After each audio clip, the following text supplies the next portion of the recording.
আপনাদের প্রশ্নের উত্তরটা দেওয়া এখন বড় কঠিন, কিন্তু একটা কথা আমি বলতে চাই। আজকে বলতে পারি আমার সন্তান, সে আমার সন্তানের মতো ছিল। সে একজন হতভাগা রাজনৈতিক কর্মী, নেতা। মিঠামইন উপজেলা বিএনপির সভাপতি ছিল। জীবন যৌবন সব কিছু রাজনীতির জন্য গিয়ে দিয়েছে। গত 15 বছর হাসিনা স্বৈরাচারী সরকার এবং এলাকার সেই ফ্যাসিস্ট আব্দুল হামিদ শক্তির বিরুদ্ধে সে টোটাল ফাইট করে গিয়েছে। একদিনের জন্য মাথা নত করে নাই। সেই জাহাঙ্গীর, যে জাহাঙ্গীর অনেকেই চলে গিয়েছিল, কিন্তু মিঠামইন সদরে থেকেও সে মাথা উঁচু করে শহীদ জিয়ার রাজনীতি, তারিক জিয়ার নেতৃত্ব, খালেদা জিয়ার নেতৃত্বকে মেনে রাজনীতি করেছে। একটা পর্যায়ে কেন জানি সে একটা ষড়যন্ত্রের শিকার হয়ে গেল। কথাটা আমি কেন্দ্রকে বললাম যে সে হলো ষড়যন্ত্রের শিকার।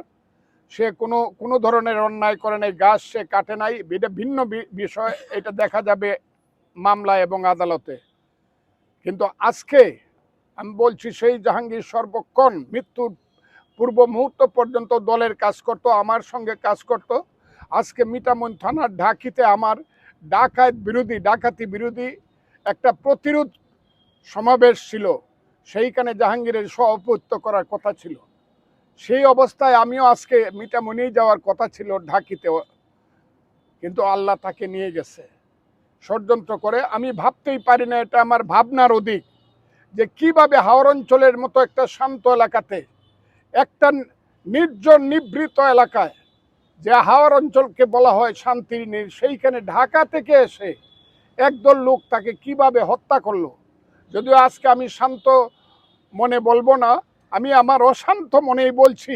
আমি একটা ব্যাপারে পুলিশকে ধন্যবাদ দিব, এইদেরকে ধরতে তারা সমর্থ হয়েছে।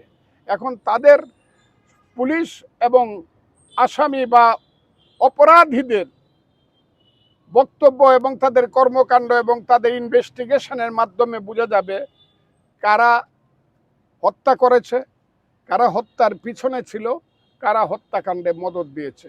এই কথাটা আমাকে দিয়ে আপনারা বলাতে পারবেন না, কারণ আমি তো জানি না কে তাকে হত্যা করেছে।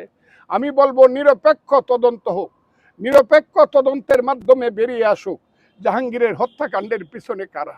তবে একটা কথা আমি বলতে চাই আপনাকে, যত রাষ্ট্রপতি বলেন, ভগ্নিপতি বলেন, অমুক তমুক যাই বলেন, জাহাঙ্গীরের মতো একটা ছেলে মিঠামইনে আর জন্মগ্রহণ করবে বলে আমার মনে হয় না। তার মতো একটা সাহসী ছেলে।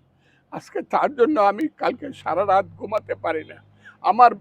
আমার হৃদয়ের কান্না কোনোদিন শেষ হবে না।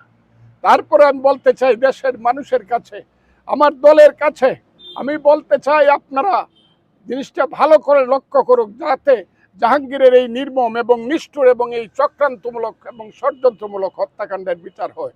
যারা এর পিছনে আছে তাদেরকেই ধরেন, এটাই হলো আমার কথা। আপনাদেরকে অসংখ্য ধন্যবাদ।